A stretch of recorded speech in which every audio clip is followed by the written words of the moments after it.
If someone had told my great-great-grandfather that you could reproduce lightning in a cage, he would have said, "You're dreaming, mate." Well, that's exactly what this is. Introducing the Tesla Coil.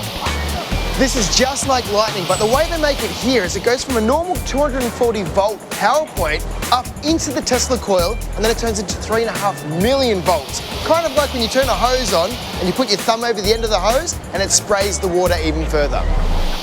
It's really hard for lightning to travel through the air, but it's much easier for it to travel through something solid. So the tallest building in the city or the biggest tree in the country are more likely to get hit.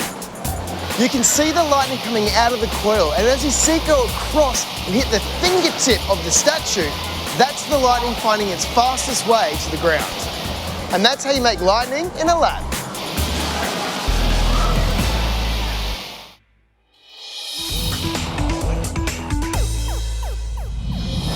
I'm here in the lovely northern beaches of Sydney, and I want to learn how to sail. Would you like to learn with me?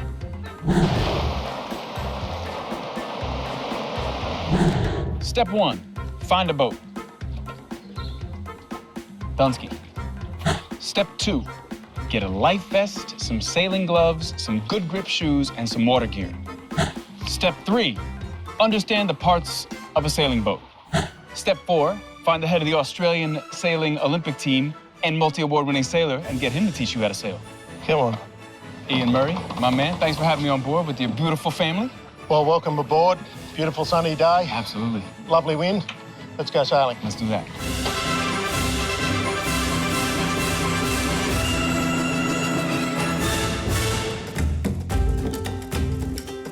Okay, can you tell me the basic parts of the boat?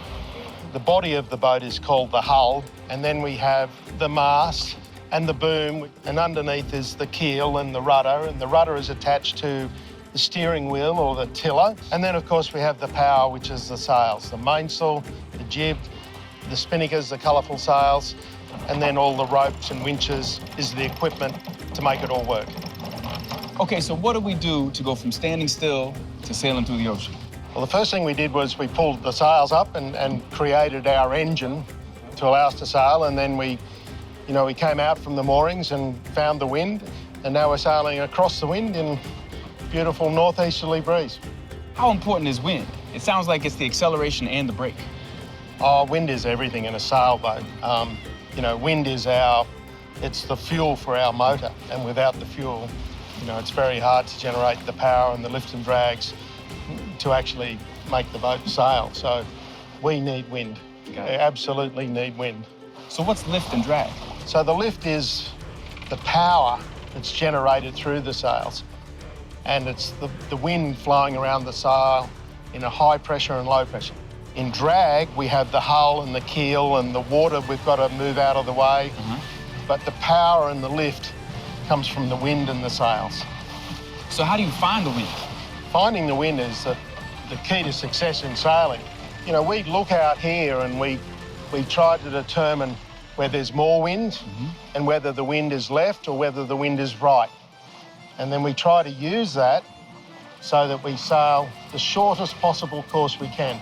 The wind is out here, but we look at the telltale signs, whether they be the flags, the way the boats are pointing, the trees rustling. It's there, you just have to recognise the signs. So do all boats have two sails? Not exactly. All boats have at least one sail.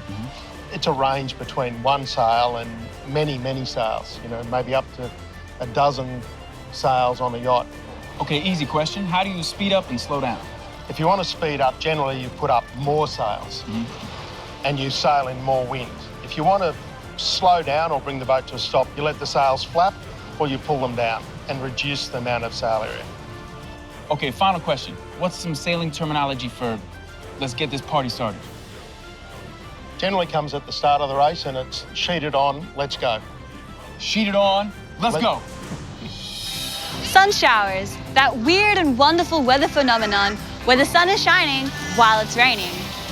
Now, there are some old superstitions that say this only happens when rats and foxes are getting married, which is totally weird, but I love it.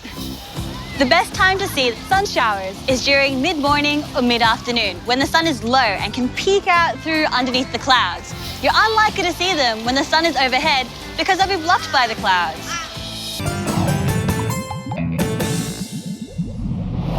When I was younger, I used to think that clouds are these big white fluffy things that I could float on, but actually they're made out of billions and billions of tiny water particles. This is how clouds form. Now it all starts with the sun heating up the Earth, and when the water on the Earth heats up enough, it turns into a gas called water vapour. As the water vapour rises, it cools down, and then it turns back into tiny water droplets.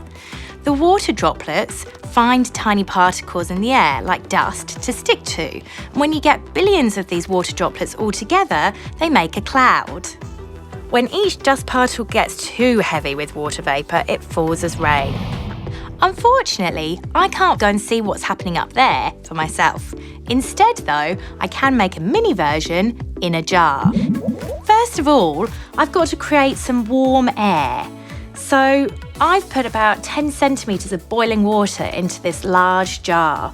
But you have to be really careful if you're going to do this at home. Always ask an adult.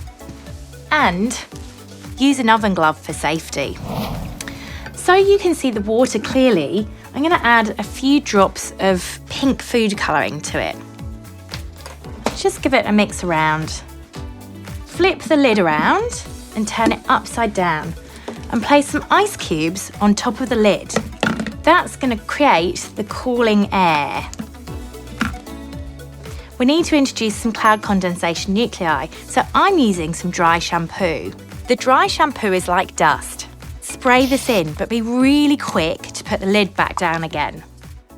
All you have to do is wait for a few seconds and you'll start to see your cloud appearing.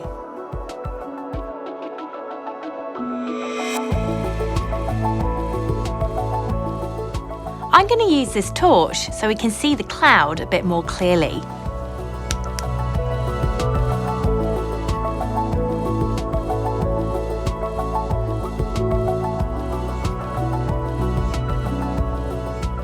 Even though our cloud looks light and fluffy, some clouds can actually be heavier than a plane. Imagine the size of jar I'd need to make one that heavy. Now, when clouds get too heavy, the water vapour and the water droplets start to fall to Earth as rain. And then the whole cycle starts all over again. The sun heats the Earth up. The water evaporates, turns into water vapour, which turns back into water droplets and then falls down to Earth as rain. Then the sun heats up the Earth, and the sun heats the Earth, and the water vapour rises, it falls again, falls back to Earth, and the sun heats the Earth, water vapour rises, Water droplets fall back to Earth as rain again. And then they...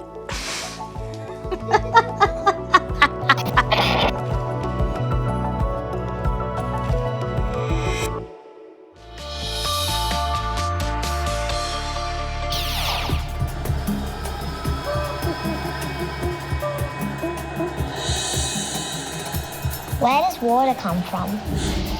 Great question. There's water all around us, but how did it get here? The water molecules were trapped within the planet when it first formed. Water molecules also came to Earth partially through icy comets crashing into the surface and melting. Over millions and millions of years, the water gathered oceans, freshwater sources, and the frozen glaciers we have today. There's only a finite amount of water on Earth traveling through the water cycle. This same water has been traveling through the water cycle for billions of years. This exact water coming out of your tap might have seen dinosaurs, the pyramids, and the first Australians.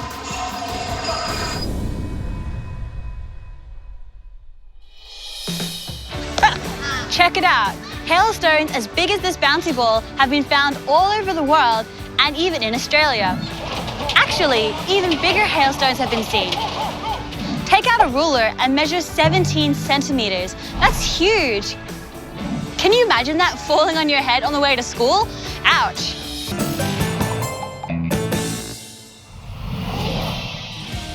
I love the snow because I can build a snowman, or maybe because I can roll it into a ball and throw it at someone. Snow is actually formed by tiny particles in the sky. It could be a piece of dust, a speck of dirt, or even pollen. A snowflake is ice formed into tiny crystals around these pieces of dust. A snowflake can be made up of more than 200 of these tiny crystals all stuck together. A snowflake forms up in the clouds when it's really, really cold. So cold that when a water droplet comes in contact with a piece of dust, it freezes. And it falls to the ground because it's heavier than the air that surrounds it. Sometimes it just isn't cold enough for the snow to form, and so we have to make our own. And that's where my friend Dion comes in. He's a snowmaker and an expert all things snow. G'day, Dion. G'day, Zeb. How you doing? Good. Well, let's go and check out the snow factory. Let's do it.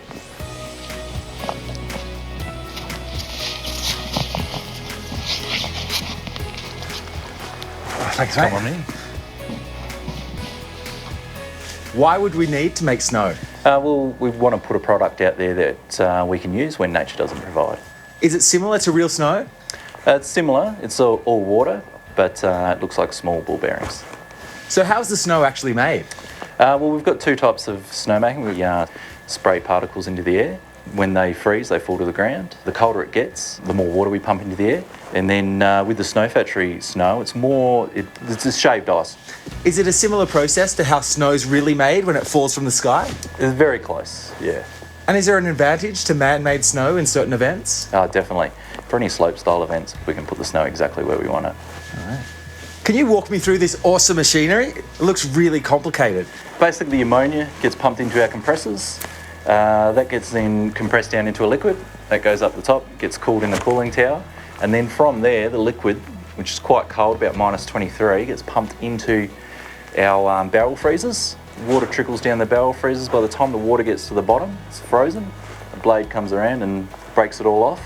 That falls down into our chute below. And so is it running right now? It's pretty quiet. It is very quiet. We're not running at the moment. We've got plenty of snow out there and we're right in the middle of a snowstorm right now, so we don't need the ice product out there. Amazing. Well, thanks so much for walking me through this awesome machinery. Well, they said they could never change the weather, but I guess they've never spoken to a snowmaker. Okay, so about that snowstorm. This guy's had to travel a long way to be part of my snow battle. Jackie, are you ready?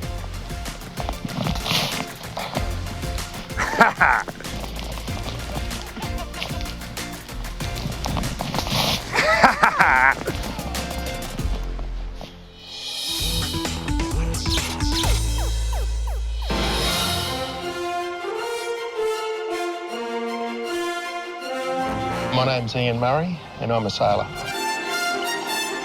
I got into sailing because one of my good friends at school was a sailor and I forgot to get out of the back of his father's car on the way home from football. So I ended up at the sailing club. Well, as a kid, and probably as an adult, I've been a dreamer my whole life. I've had my successes at defending the America's Cup, winning the skiffs in Sydney Harbour and dominating that for 6 years. Sydney Hobart wins were some of the greatest experiences. The championships were great, but I think the greatest experience has been the sort of the friends and the camaraderie and the relationships within the sailing world. It's gone on for a long time and the fire still burns.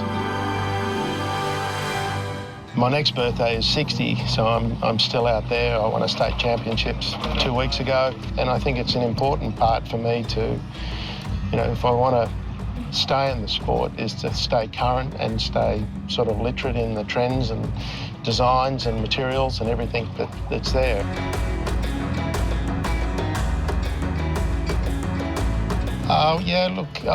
With all the successes, there's been some great failures as well. Sinking the boat in 1995 in the America's Cup and, swimming home without the boat could hardly be called a good day. It's a very complex sport, sailing, and it doesn't always go your way, but like most things, it's the preparation and everything that you do beforehand that generally will have a fair determination on the outcome.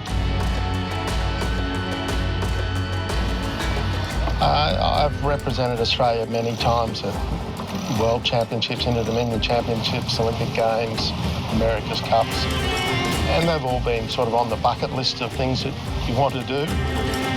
Going to the Olympics, to closing and opening ceremonies and being in the world of super athletes. My day job is the performance director of Australian Sailing, which is the Olympic sailing team, Australian Olympic sailing team, and all of the young competitors, both boys and girls, that want to be Australian Olympians.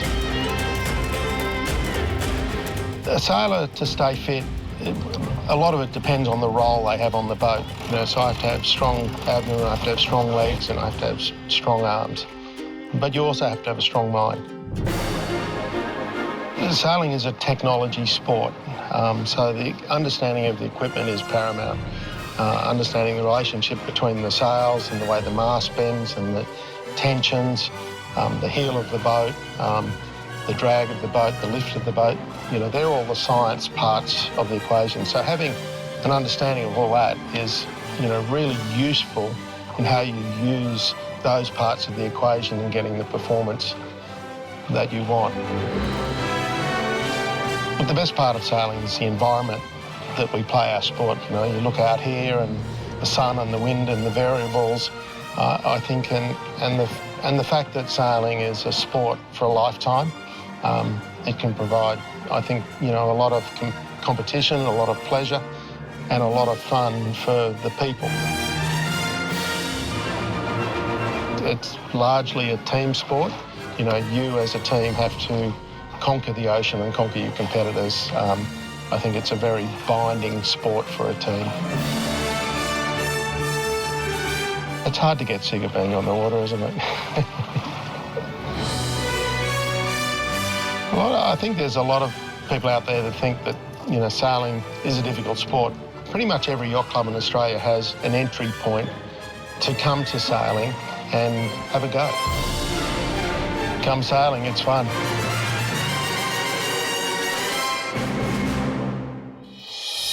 So when Sebastian was filming that up at Mount Buller, there was actually a blizzard going on. That's why it looked so white in the background.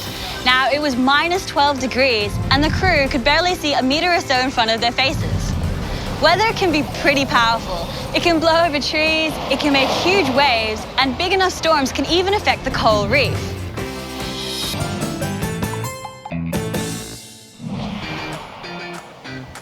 Sand dunes are piles of sand that are formed by the wind.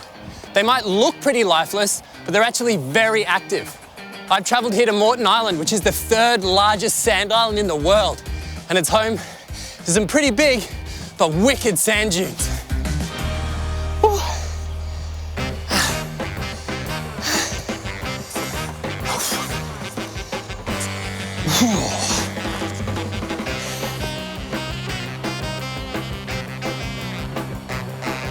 Our car's all the way over there. We had to walk up this massive hill carrying all these bags, and we're exhausted. Sand dunes come in all different forms. Some formed by the coast, some are landlocked sand dunes in the desert, and there's even dunes on Mars. Dunes near the ocean are formed when sand blows off the sea up to the top of the beach where it's stopped by debris or vegetation. The size of the sand dune depends on how much sand there is, the size of the sand, and how much wind there is. Every sand dune has a windward side, which faces the wind, and a slip face, which is sheltered from the wind. You can even get sand dunes in the ocean, which instead of being formed by the wind, are formed by the ocean's currents. The dunes provide the perfect breeding ground for birds and turtles. There's not a lot of soil in these dunes, so the plants need to be able to tolerate a really salty environment. They also act as a perfect physical barrier between the coastal storms, protecting the inland towns from high winds. So the best bit about these sand dunes is you get to have heaps of fun on them. I'm going to be honest with you here. I don't think this is really going to work because the sand needs to be very dry and slippery, and it has just rained. But I'm going to give it a go anyway.